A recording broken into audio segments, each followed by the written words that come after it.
살아갈수록 삶이 힘들게 느껴지는 이유가 뭘까요? 물론 안 그런 분도 있다라고 하지만 살아갈수록 기쁜 일이 별로 없고 힘든 일이 더 많이 느껴지는 것은 많이 살아왔기 때문입니다. 어제의 나보다 오늘의 내가 더 많이 살았잖아요. 그러니 세상을 산다는 것은 두 가지로 나뉘어질 수 있는데, 세상을 사는 만큼 체험이 있고 지혜가 있다면 관조할 수 있죠.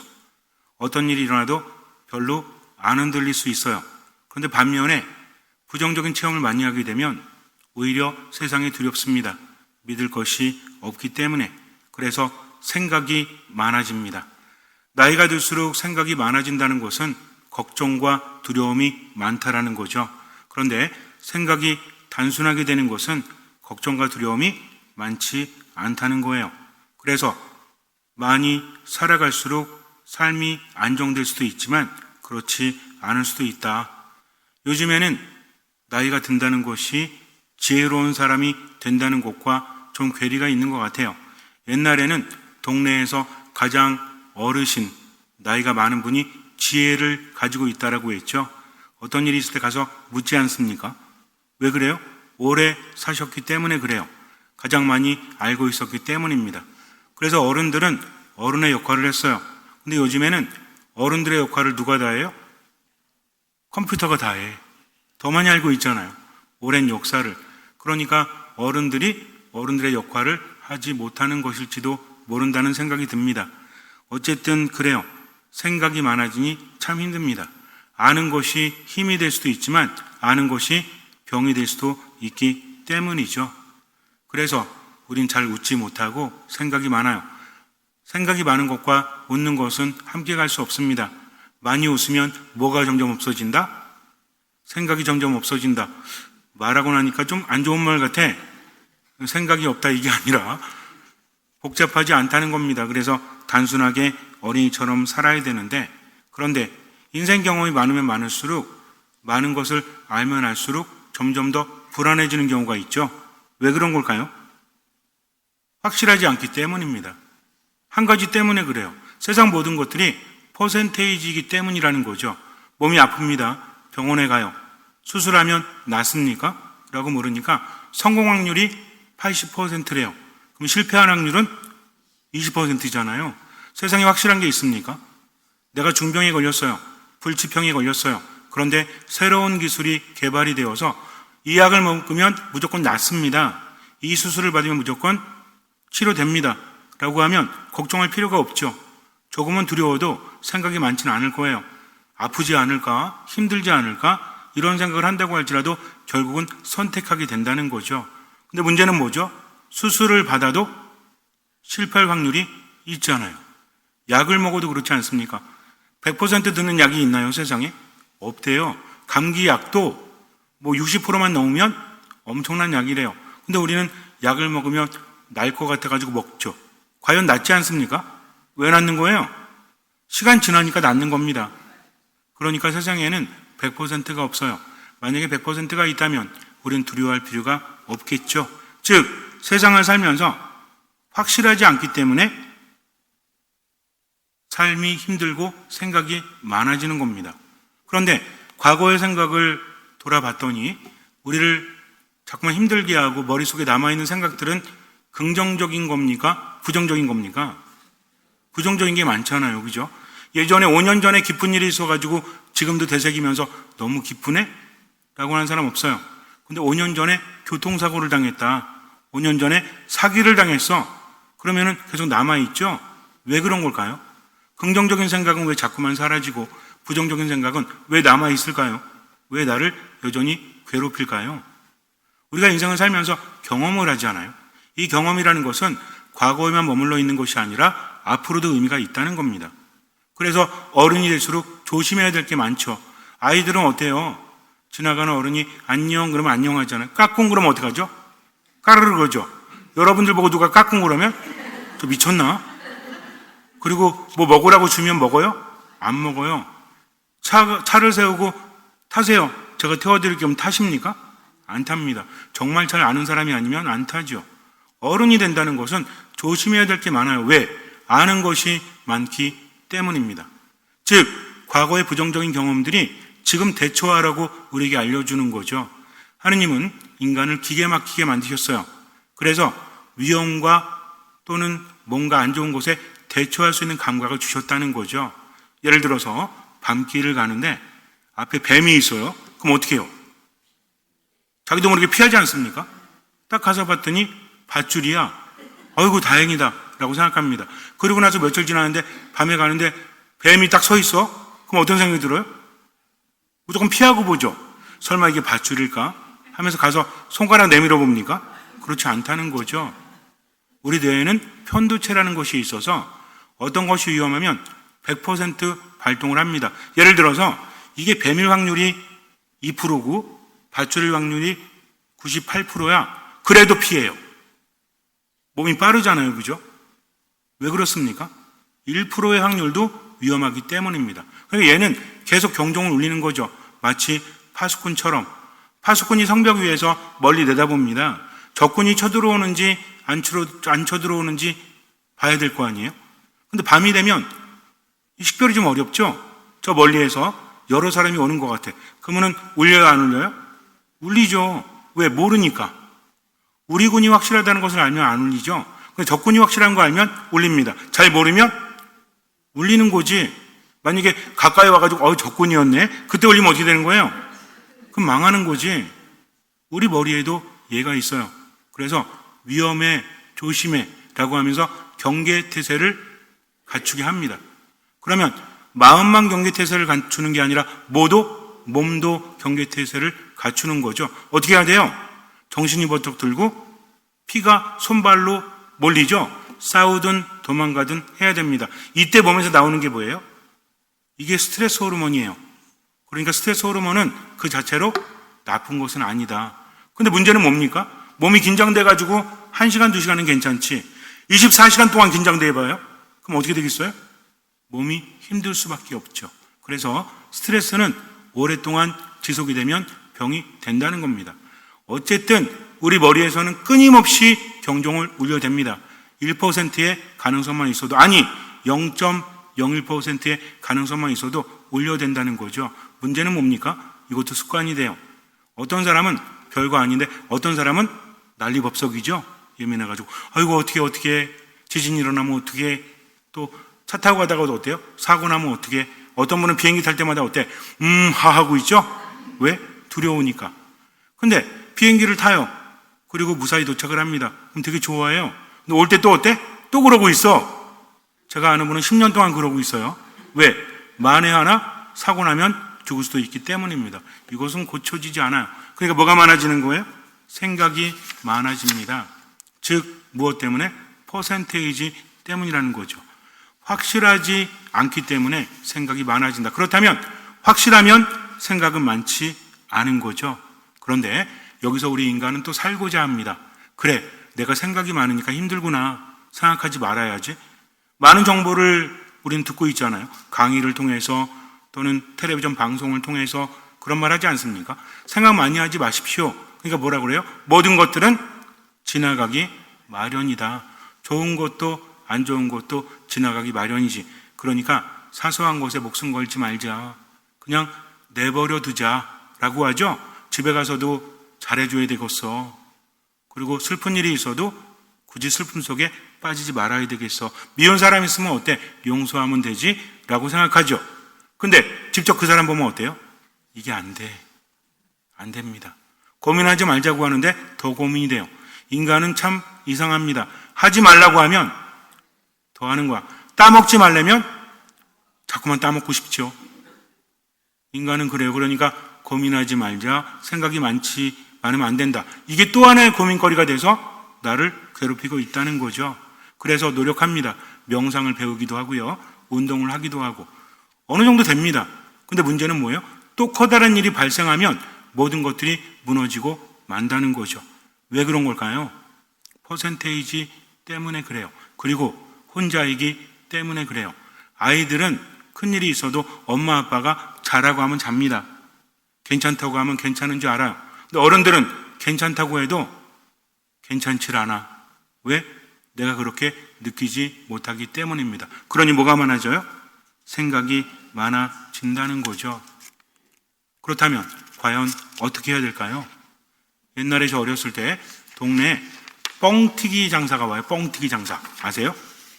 리어카에다 뭐 싣고 오셔가지고 그러면 각 집에서 어떤 집에서는 쌀을 가져가고 어떤 사람은 옥수수 가져가고 뻥튀기 튀기죠? 그러면 지켜보고 있잖아. 그러면 이게 동그란 게 막 돌지 않습니까? 그러다가 갑자기 이제 긴장되는 순간이 있죠. 아저씨가 뭐를 딱 대요. 거기다가 김바루 같은 거 딱 뭔지 모르겠어. 딱 대고 뻥이요! 그러고 탁 하면은 뻥! 터지지 않습니까? 그때 저는 깜짝 놀랐어요. 왜냐면 쌀 한 바가지 넣었는데 강냉이가 이만큼 나와. 저는 사실은 쌀보다 옥수수가 더 좋았어요. 왜? 더 커지잖아. 되게 신기하지 않습니까? 우리 안에 뭐가 있는 거예요? 뻥튀기가 있는 거예요. 그래서 어떤 생각이 들어오면 특히 어떤 생각을 부정적인 생각을 왜? 긍정적인 생각은 대처할 필요가 없잖아요. 기쁜 일이 생기면 그냥 즐기면 되지. 근데 문제는 뭐예요? 사고 나면 어떡하지? 내가 체하면 어떡하지? 아주 사소한 것들 그리고 아주 큰 것들 내가 사기당하면 어떡하지? 내가 병들어서 죽는 거 아니야? 대처해야 되잖아요. 어느 순간에 갑자기 웃음이 나와? 그러면은 스트레스 받아요? 좋은 일이 있나 보다 그러죠. 근데 배가 자꾸 살살 아파. 그 약을 먹죠? 며칠 지나면 또 아파. 그러면 걱정돼야 한대요. 이거 뭐 아니야? 암 아니야? 하면서 병원에 가죠. 이게 인간입니다. 즉 대처해야 되기 때문에 확실하지 않기 때문에 스트레스를 받는 거죠. 근데 예수님 뭐라고 하십니까? 명상을 하는 것보다 말씀을 들으면서 그 말씀 안에 자꾸 머무셔야 돼요. 말씀이라고 해서 한 번 듣자마자 마음에 힘이 생기는 게 아닙니다. 그럴 수도 있죠. 그러나 안 그럴 수도 있어. 아이가 부모를 인식하는 게 언제래요? 처음에는 그냥 아무 생각이 없잖아. 젖 주면 젖 먹고 밥 주면 밥 먹고 함께 놀고 뭐 싸는 거 다 치워주고 이러니까 누가 있나 보다 의식 못하죠. 그러다가 자아의식이 생기는 순간부터 관계를 깨닫게 됩니다. 그래서 우리 아빠구나 우리 엄마구나 믿어요 안 믿어요? 믿죠. 왜? 함께 살았기 때문입니다. 또 아빠 엄마가 어떻게 줬기 때문에? 아무리 아빠 엄마라도 학대하고 때리고 그러면 아이는 두려워하죠. 근데 우리 아빠는 뭐야? 나를 위해서 뭐든지 해주시는 분, 우리 엄마도 그러시는 분, 믿음이 생겼다는 겁니다. 왜? 같이 살았기 때문이죠. 말씀도 마찬가지예요. 주님께서 우리와 함께 사셨습니다. 2000년 전에. 지금은 말씀으로 함께 하신다는 거죠. 그러니 그 말씀을 듣고 그 안에서 하느님을 알게 되는 거죠. 말씀은 뭐뭐 해라 이것뿐만이 아닙니다.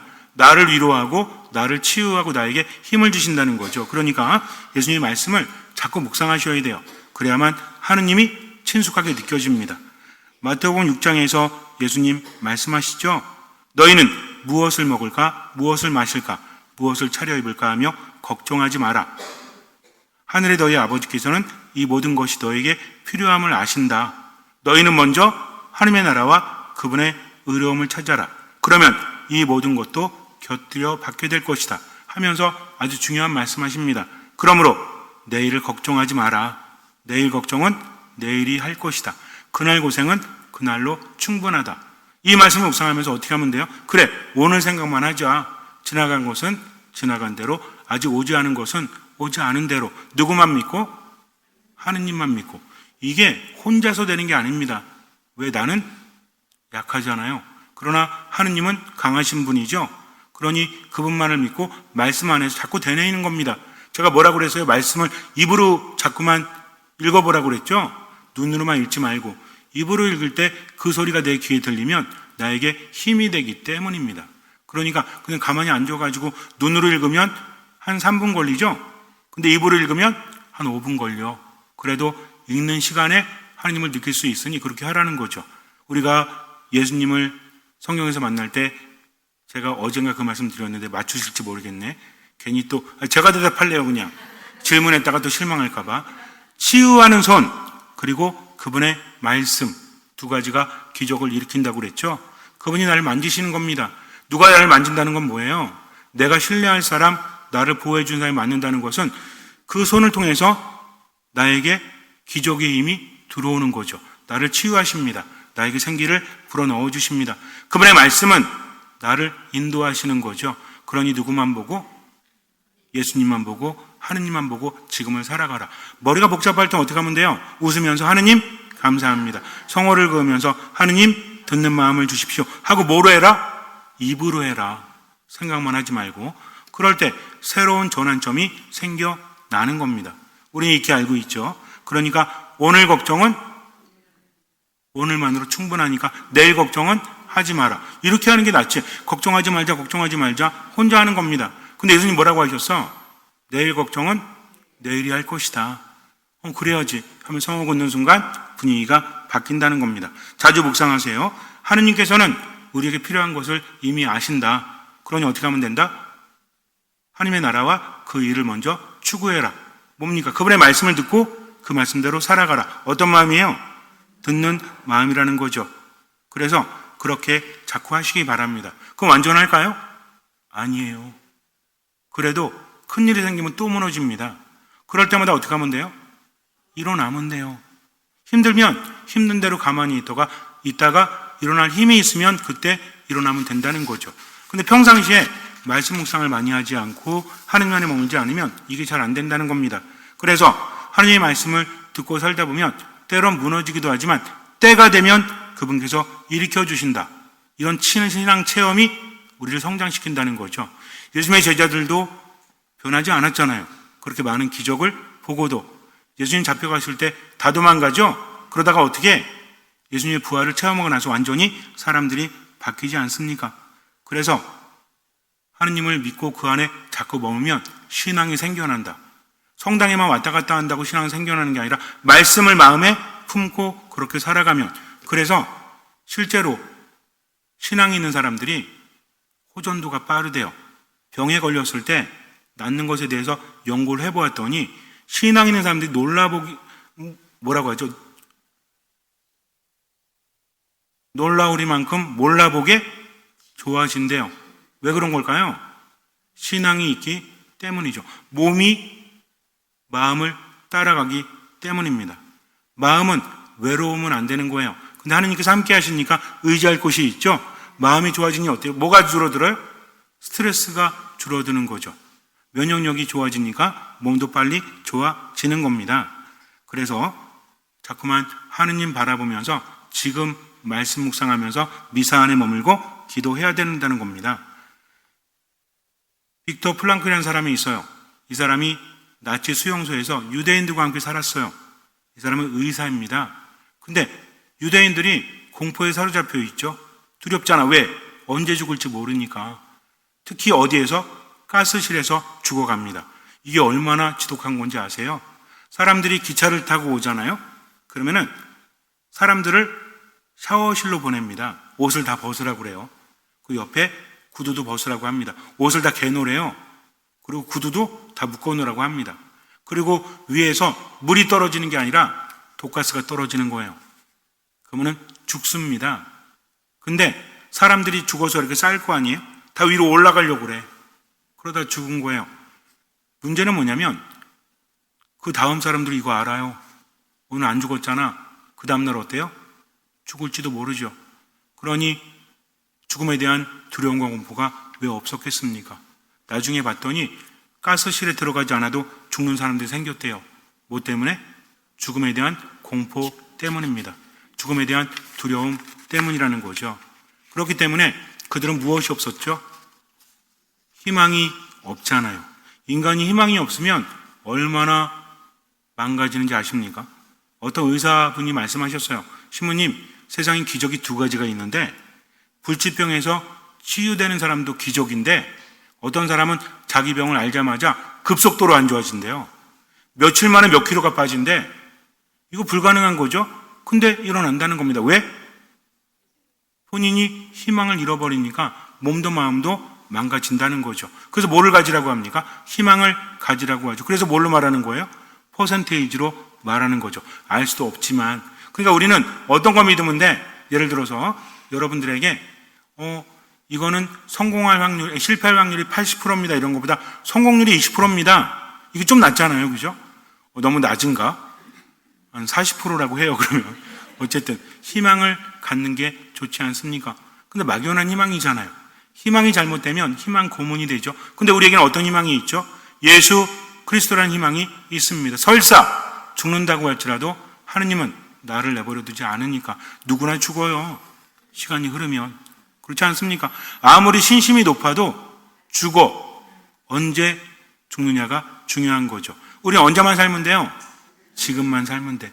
오늘만 살면 된다는 거죠. 그렇게 내일 또 오늘 살아가면 돼요. 그래서 인간이 살아가는데 가장 필요한 것이 무엇이다? 그것이 희망이라는 거죠. 한 10년 정도 됐나? 좀 넘었나? 나이지리아에서 예인선이 가다가 갑자기 침몰하게 됩니다. 12명이 타고 있었대요. 근데 200m 떨어진 곳에서 네덜란드 사람들이 기름을 바다에서 뭐라고 하죠? 캔다고 하지 않죠. 추출한다고 하나? 어쨌든 그거 있잖아요. 시추한다고 그러나? 그거 하고 있었는데 멀리서 보니까 갑자기 배가 침몰한 거 깜짝 놀랐죠? 그래서 갔어. 근데 문제는 뭐냐면 멀리 있었기 때문에 정확한 위치를 알 수 없죠. 잠수부들이 들어갑니다. 그리고 찾아 헤매는데 3일 만에 발견이 돼. 다 죽었겠죠. 시신이라도 인양해야 되겠다 해서 그 배를 뒤지기 시작을 합니다. 12군가 시신을 꺼냈어요. 살아있을 수가 없죠. 3일 됐는데. 근데 저쪽에서 손이 흔들리는 거야. 시신인가 보다 하고 갔더니 아니요, 살아있는 거예요. 깜짝 놀랐습니다. 그래서 그 사람을 구출했는데 이 사람이 뭐라고 그랬냐면 화장실에 있는데 갑자기 배가 이상하게 되고 자기 정신을 잃었대요. 깨워봤더니 어때? 물속인 거지. 일단 살고자 하는 본능으로 물속을 헤매다가 그 에어포켓이라고 있어요. 공기가 이렇게 있는데 거기 들어간 거야. 그리고 창문으로 바라보고 있는 거죠. 이제 살았죠. 근데 이게 산 거예요? 배는 침몰됐죠. 살았다는 기쁨은 잠시뿐이고요. 자신의 상황을 인지하게 됩니다. 물속에 빠졌잖아요. 그리고 통신도 안 되잖아요. 전화기는 있는데 이 전화가 안 되는 거야. 그러니 어떻게 해야 돼? 기다려야 되죠. 누가 구출해 줍니까? 알 수가 없지. 그래서 이제 공포를 느낍니다. 근데 3일을 버텼대요. 왜? 콜라 한 병이 있었대. 그래서 이 콜라 한 병을 나눠 마시면서 3일을 버텼다고 하니까 사람들이 뭐 때문에 살았다? 콜라 때문에 살았다. 이렇게 당하면 안 돼요. 그게 말이 됩니까? 지금 전화도 안 되고 물속에 있는데 콜라 한 병 있다? 3일 내에 날 구해주겠지라는 생각이 드나요? 아니죠. 이 사람은 콜라 때문에 산 게 아니에요. 근데 이게 언론에서는 콜라 한 병이 사람을 살렸다라고 했습니다. 하지만 이 사람의 인터뷰를 끝까지 들어보니까 이 사람이 말하기를 배를 타기 하루 전에 아내가 문자를 하나 보내줬대요. 전화를 보고 이렇게 문자를 본 거죠. 근데 그게 문득 생각이 나서 전화기를 찾았대요. 전화 안 되지만 거기에 이렇게 쓰여져 있습니다. 저승의 오랏줄이 나를 휘감고 죽음의 올가미가 나를 덮쳤네. 이 공경 중에 내가 주님을 부르고 내 하느님께 도움을 청하였더니 당신 궁전에서 내 목소리 들으셨네. 도움 청하는 내 소리 그분 귀에 다다랐네. 시편 18장 6절부터 7절까지 내용이에요. 아내가 줬을 때는 그런가 보다 했지. 열심히 성당 다니면서 보내줬나 보다 이렇게 했죠. 근데 지금 막상 희망이 없잖아. 죽을 것 같잖아. 번뜩 생각이 난 겁니다. 그래서 읽고 또 읽었대요. 나중에 외웠대. 3일 내내 이거 하고 있었던 거지. 뭐 마시면서? 콜라 조금씩 마시면서. 콜라 때문에 산 겁니까? 말씀 때문에 산 겁니까? 말씀이 기가 막히지 않아요? 저승의 오랏줄이 나를 휘감는다. 죽음의 올가미가 나를 덮쳤네. 내 상황이잖아요. 근데 내가 공경 중에 주님을 부르고 도움을 청했더니 당신 궁전에서 내 목소리 들으셨다. 내 도움을 청하는 소리가 그분 귀에 다다랐다. 이게 살린 겁니다. 그래서 살 수 있었던 거죠. 그 다음부터 이 사람이 어떻게 성당 다녔을까요? 무지 열심히 다녔겠죠. 그죠? 3일 동안 이것을 외우면서 그 안에서 얼마나 많은 힘을 얻었겠습니까? 바로 이거라는 거죠. 우리의 삶이 정말 막막하고 희망이 없다고 할지라도 걱정한다고 해도 해결될 거 없잖아요. 어떤 사람은 도박을 하고 어떤 사람은 술을 마시고 그냥 될 대로 되라 살죠. 근데 해결되는 거 아무것도 없어요. 어떻게 하면 돼요? 현실을 마주해야 합니다. 또 알아요. 나는 혼자가 아니다. 누가 함께 하신다? 하느님께서 함께 하신다. 이게 신앙입니다. 근데 우리는 곁에 계신 그분을 바라보질 않아요. 그러니까 뭐 합니까? 실망하고 우울해하고 화내고 그렇게 하죠. 그러면 돼요, 안 돼요? 안 되는데 그렇게 될 수밖에 없으니까. 그래서 기준을 마련해 드렸죠. 화나면 돼요, 안 돼요? 괜찮아요. 화내면 안 됩니다. 기도를 하십시오. 슬퍼지면 돼요, 안 돼요? 여태까지 이거 틀리시면 안 되지. 슬퍼지면 돼요, 안 돼요? 이거 어쩔 수 없잖아. 하지만 슬퍼하면 안 된다는 겁니다. 내가 슬퍼하고 있구나. 내가 화내고 있구나. 우울해하고 있구나. 라를 깨닫는 순간 어떻게 해라? 멈추고 뭐를 그어라? 손목을 그어라? 뭐를 그어요? 성호를 그어라. 그리고 하느님 듣는 마음을 주십시오. 또는 하느님 감사합니다. 그렇게 살면 되죠. 왜? 하느님께서 함께 하시기 때문입니다. 우리 분명히 묵상했잖아요. 하느님 아버지께서는 너희가 필요한 것이 무엇인지 다 아신다. 그러니 어떻게 해라? 하느님의 나라와 그 일을 구해라. 그분의 뜻대로 살아가는 겁니다. 내가 이렇게 슬픈데 어떻게 복음 말씀대로 살아갈 수 있어? 이건 신앙 아니에요. 주님, 슬프지만 당신의 뜻대로. 성모님께서 엘리사벳을 찾아보았을 때 어떤 말 하십니까? 언니 내가 얼마나 힘든지 몰라요. 정말 힘들었어요. 갑자기 마른 하늘에 날벼락처럼 임신해가지고 돌 맞아 죽을지도 몰라 라고 하셨습니까? 내 하느님 생각에 내 마음 기뻐 뛰노나니. 그리고 뭐라고 하십니까? 이 몸은 주님의 종입니다. 말씀하신 대로 이루어지기를 바랍니다. 이게 신앙이에요. 그러니까 누굴 바라보면서? 하느님 바라보면서 살아가는 거죠. 히라버로 인간이란 말이 안드로포스예요. 이게 뭐냐면 하늘을 보는 존재란 뜻이야. 인간만이 고개 들고 하늘 볼 수 있다고 하죠. 닭도 보나? 닭이 하늘 보나요? 근데 오래 보지는 않잖아. 어쨌든 그러니까 인간은 지금 현실보다 뭘 본다는 거야? 하늘이라는 희망을 보는 겁니다. 근데 하느님 모르는 사람은 그냥 하늘 보는 거죠. 또 우린 누구 보는 거예요? 하느님 바라봅니다. 그분은 누구십니까? 나를 나보다 더 잘하시고 나를 나보다 더 사랑하시는 분이시다. 잠시 눈을 감으세요. 때로는 많이 힘들죠. 많이 괴롭죠. 머릿속이 복잡해집니다. 그러나 그것은 우리의 에너지를 앗아가죠. 하느님께서는 하루 살 힘을 주셨습니다. 근데 우리는 슬퍼하느라, 우울해하느라, 분노하느라, 많은 생각을 하느라 에너지를 다 써버리니 움직이지 못합니다. 그러니 머릿속이 복잡해질 때 부정적인 생각이 부정적인 감정으로 이어져서 나에게 스트레스를 줄 때 멈추십시오. 성호를 구하십시오. 하늘을 바라보십시오. 또 하느님을 찾으십시오. 그리고 묵상하세요. 저승의 오랏줄이 나를 휘감고 죽음의 올가미가 나를 덮쳤네. 이 공경 중에 내가 주님을 부르고 내 하느님께 도움을 청하였더니 당신 궁전에서 내 목소리 들으셨네. 도움 청하는 내 소리 그분 귀에 다다랐네. 주님의 말씀처럼 내일 걱정은 내일에 맡기고 그저 오늘만 사십시오. 나를 나보다 더 잘하시고 나를 나보다 더 사랑하신 주님께 모든 것을 맡기고 할 수 있는 만큼 보이는 만큼 최선을 다해 지금을 살아가십시오. 나머지는 무조건 맡기십시오. 주님께서는 그 믿음을 보시고 우리 삶에 놀라운 기적을 일으켜 주실 것입니다. 아멘.